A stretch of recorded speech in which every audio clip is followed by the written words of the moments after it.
is Donald Trump. Let's see what Carl does. He's moving away. Here we go. Thank you, everybody. Great honor. Thank you. Great honor. Thank you. It's a wonderful day. Oh. Wow. On a Saturday morning yet. Isn't that nice? Thank you all. And we're going to have an incredible convention. It's really going well. We're going to have an incredible convention. And we're going to get things solved, and we're going to do lots of wonderful things for our country, most importantly. So I'm here today to introduce the man who will be my partner in this campaign and the White House to fix our rigged system. We are in a rigged system.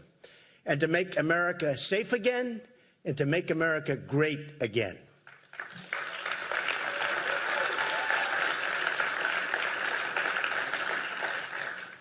I want to also address the Islamic terror attack in France. We've witnessed horror beyond belief, no matter where you look. And now it's happening more and more. And it's never going to stop. We need new leadership. We need new thinking. We need strength. We need, in our country, law and order. And if I'm elected president, that will happen.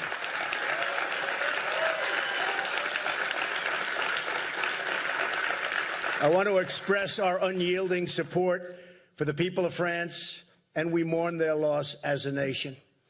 And as far as Turkey is concerned, so many friends in Turkey, great people, amazing people. We wish them well. It looks like they're resolving the difficulty, but we wish them well. A lot of anguish last night, but hopefully it'll all work out. Now, as hopefully the next president of the United States, I want to refer back to what's happened over the years. The Middle East today is more unstable than ever before. Never been like this, out of control. After 4 years of Clinton, who really led the way, and led Obama down a horrible path, because I don't even think he could have made these decisions so badly. She led him right down a horrible path. He didn't know what he was doing. Iraq, Syria, all into chaos. And Iran is on a path to nuclear weapons. And on top of that, we gave them back $150 billion, and we didn't get our hostages until the end. Now we're seeing unrest in Turkey, a further demonstration of the failures of Obama-Clinton. You just have to look. Every single thing they touched has turned to horrible, horrible, death-defying problems. We also need to bring back, in this country, because we see what happened, our industry, our manufacturing, our jobs. They've been taken away like we're babies, taken away. And we're going to bring them back. I found the leader who will help us deliver a safe society and a prosperous, really prosperous society for all Americans. Indiana Governor Mike Pence was my first choice. I've admired the work he's done, especially in the state of Indiana. And I'm going to go over some of those accomplishments in just a minute. But I also admire the fact that he fights for the people, and he's going to fight for you.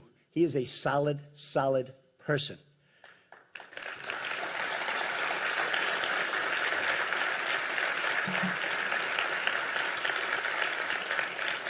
Governor Pence served Indiana with distinction in Congress.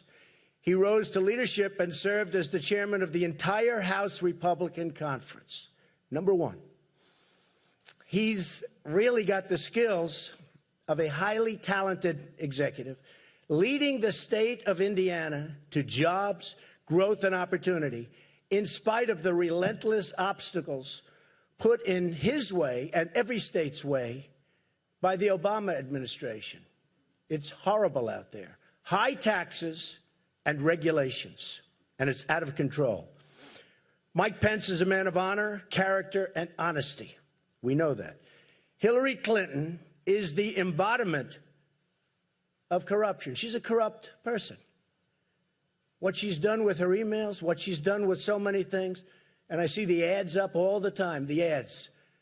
She's totally bought and paid for by Wall Street, the special interests, the lobbyists, 100%. She's crooked Hillary.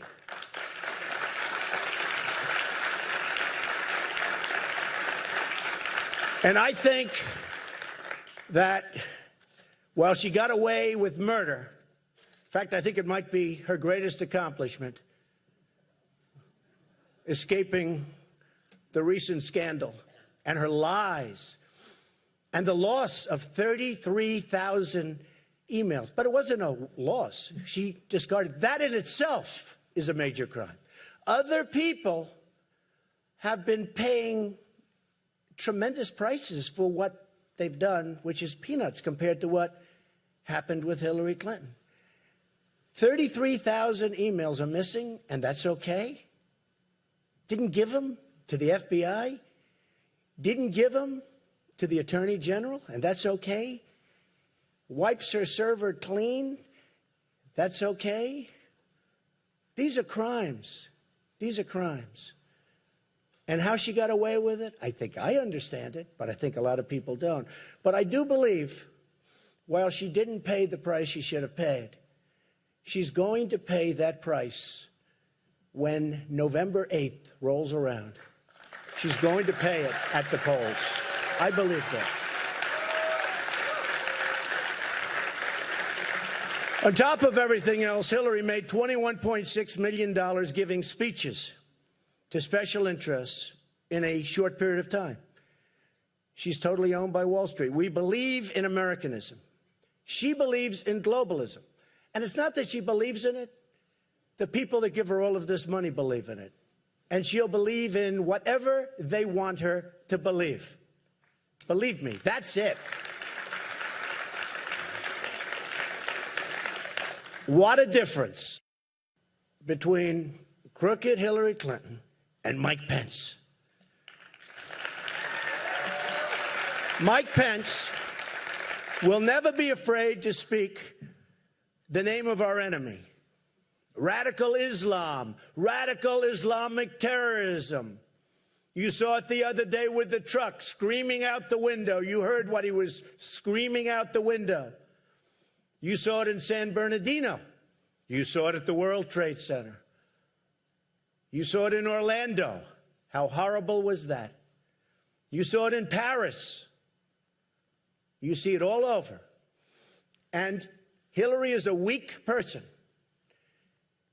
We are the law and order candidates. And we're the law and order party. We're going to change things around. There's going to be respect again for law and order.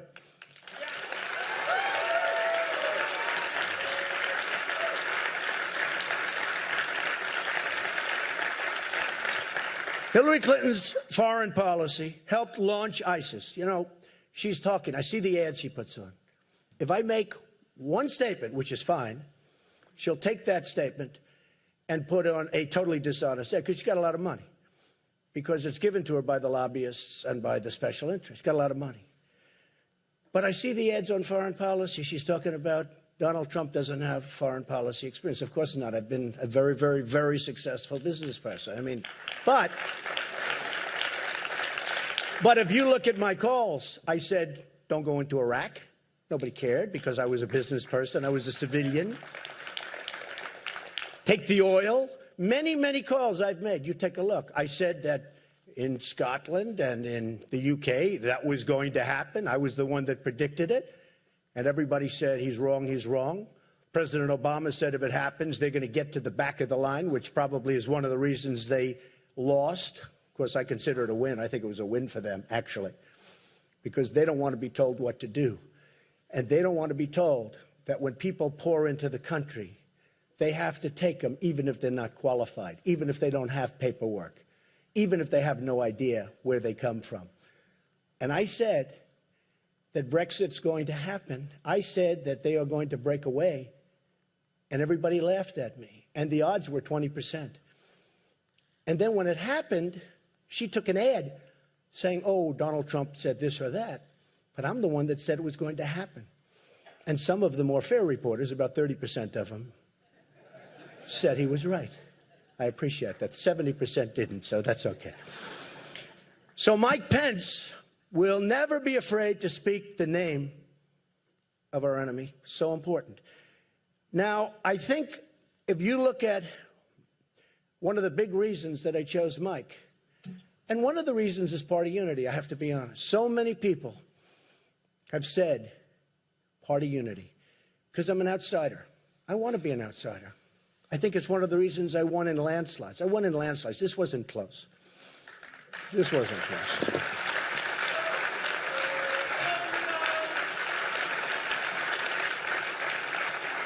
No, this wasn't close. This was in the history of the Republican Party, history, with 17 people running.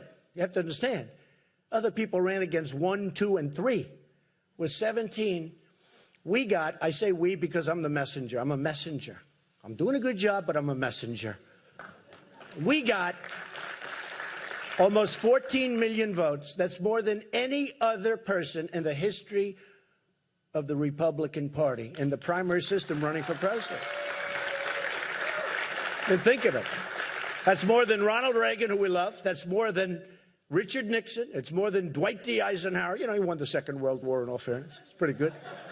It's more than the Bushes. But I mean by a lot. I don't mean by a little. But that's with 17 people. People don't oversay that. That means our message is unbelievable. And I want to thank all of the loyal people, because I have such loyal, unbelievable people, and they displayed that just yesterday in Cleveland, where it's going to be so amazing. But they displayed it. It was on display, where we had this group of people, who many of whom I've known, and I won't say, because for party unity, I'll say they're wonderful people, okay? Never Trump, they said. Never Trump, never Trump. Oh, we're going to win. They got crushed, and they got crushed immediately, because people want what we're saying to happen.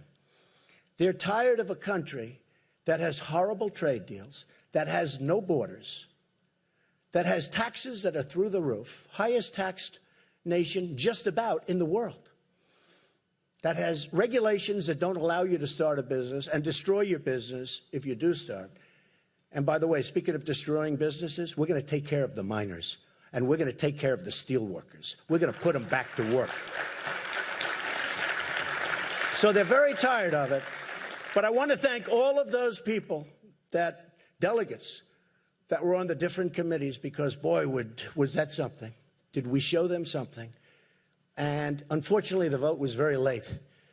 But essentially, we had 112 to 12. This was the vote that was going to put it onto the floor, and we're going to have a big fight. We're not going to have a fight.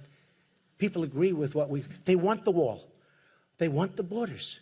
They want these things to happen. And what we're doing that I'm so proud of, and nobody else would even think about doing it. I fought very hard for it. We'll call it the Johnson Amendment, where he took away from the evangelicals. And I want to thank the evangelicals, because without the evangelicals, I could not have won this nomination. The evangelicals have been unbelievable. I dominated with the evangelicals. And a lot of people were surprised. They say, he's not perfect. But you know what? They know I'm going to get the job done. And they're really smart. And I said for the evangelicals that we're going to do something that nobody's even tried to do. You have the Johnson Amendment passed by Lyndon Johnson and his group. And he was a powerful president. He knew how to get things done. He got bogged down in a war that was a disaster, and it destroyed him. But he was a powerful president. And we call it the Johnson Amendment, where you are just absolutely shunned if you're evangelical, if you want to talk religion. You lose your tax-exempt status. We put into the platform, we're going to get rid of that horrible Johnson Amendment.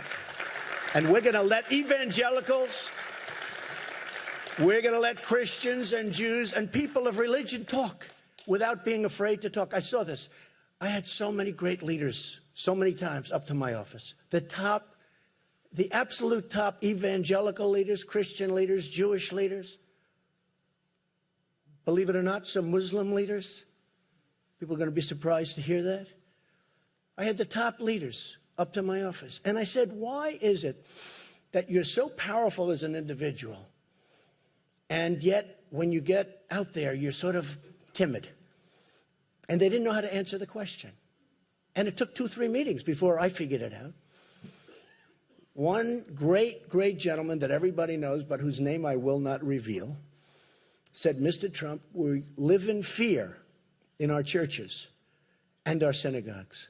We live in fear that we're going to lose our tax-exempt status if we say anything that's even slightly political.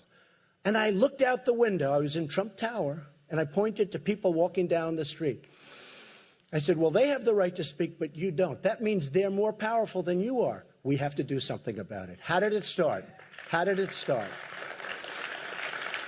And they said it started because of Lyndon Johnson, and he actually had a problem in Texas with a certain religious leader, and he did this, and he got it done.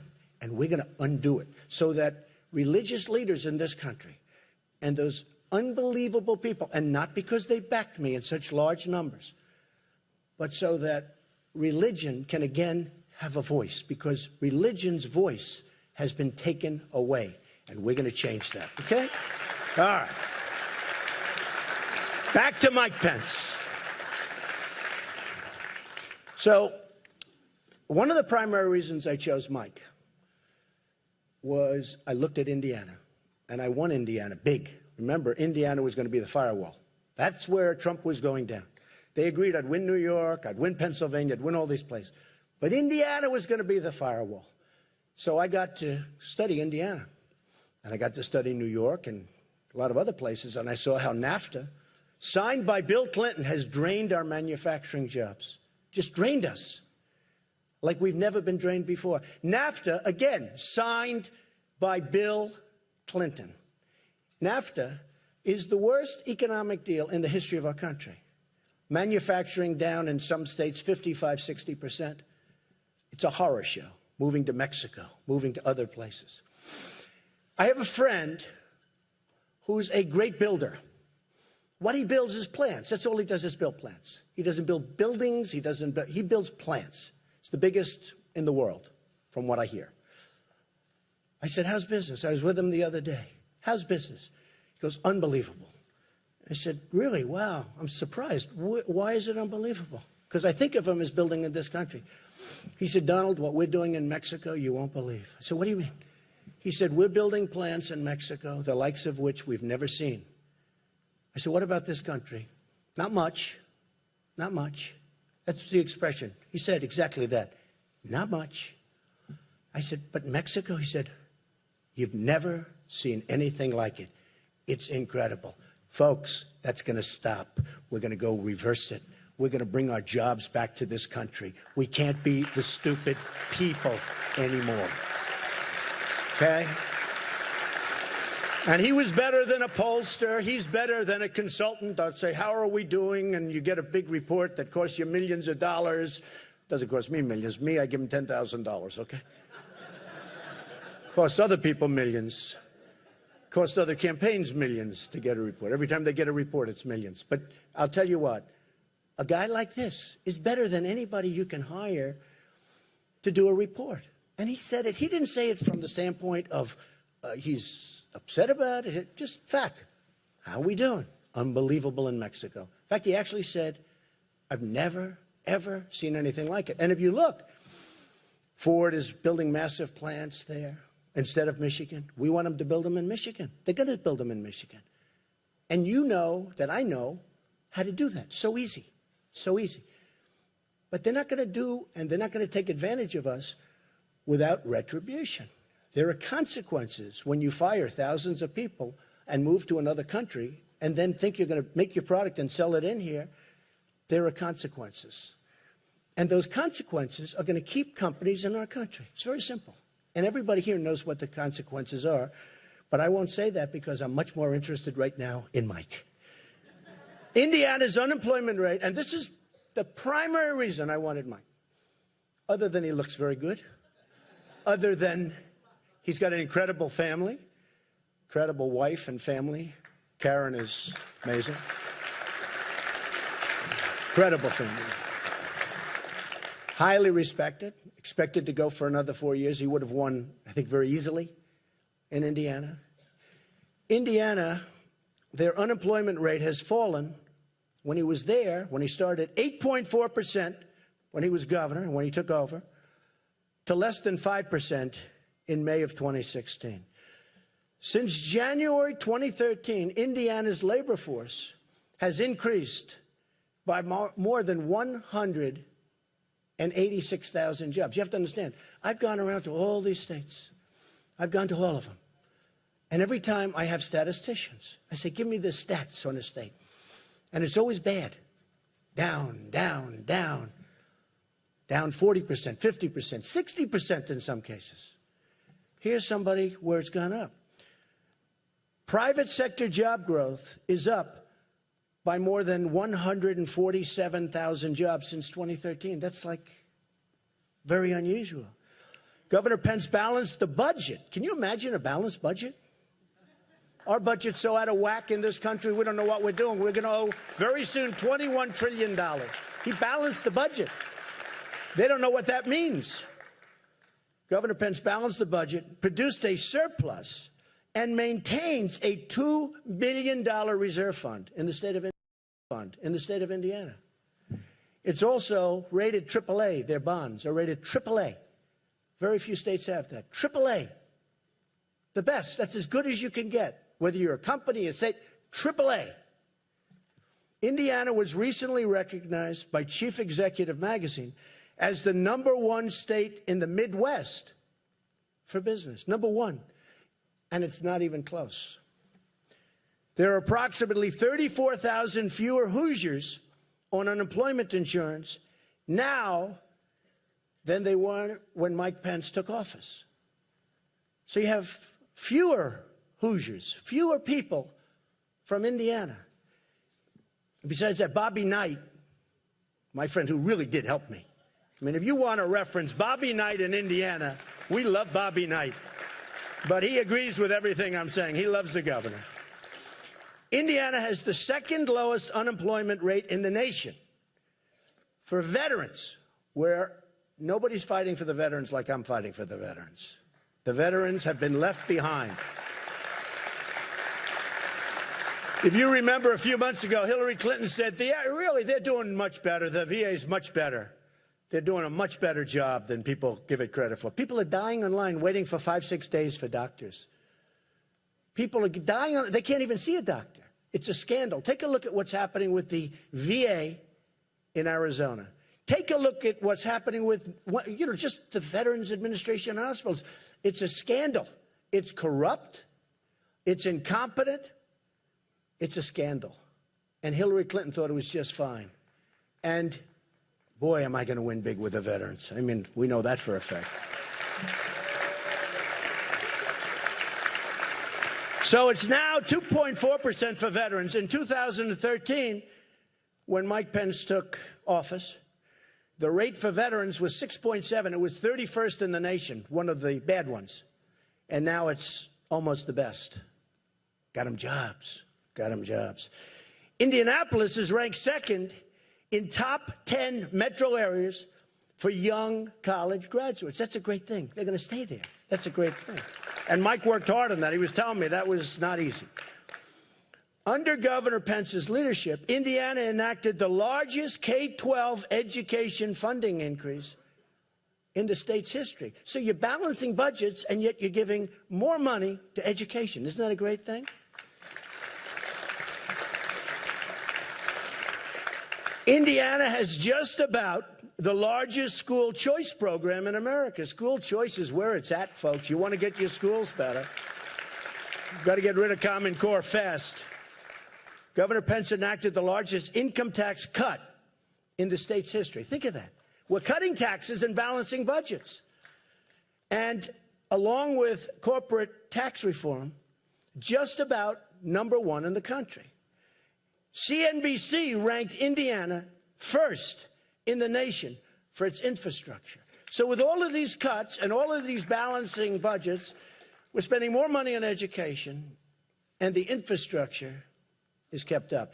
That had so much, look, as a builder, nobody in the history of this country has ever known so much about infrastructure as Donald Trump. I build infrastructure. Do I know how to build a wall? Do I know how to build infrastructure?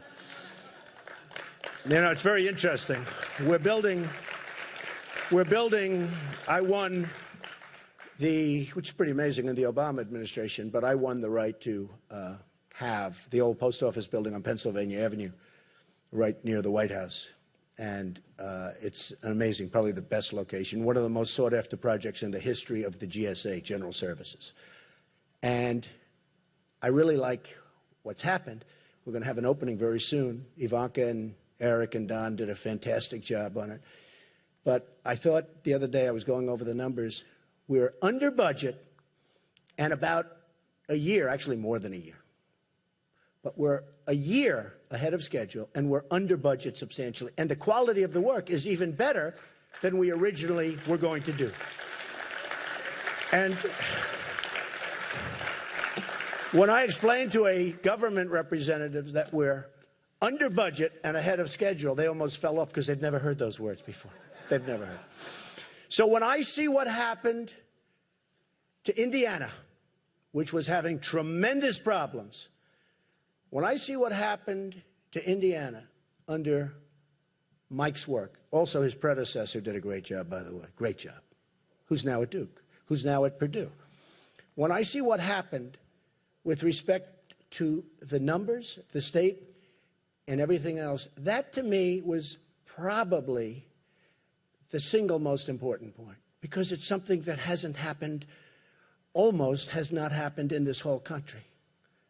The turnaround and the strength of Indiana has been incredible. And I learned that when I campaigned there. And I learned that when I won that state in a landslide.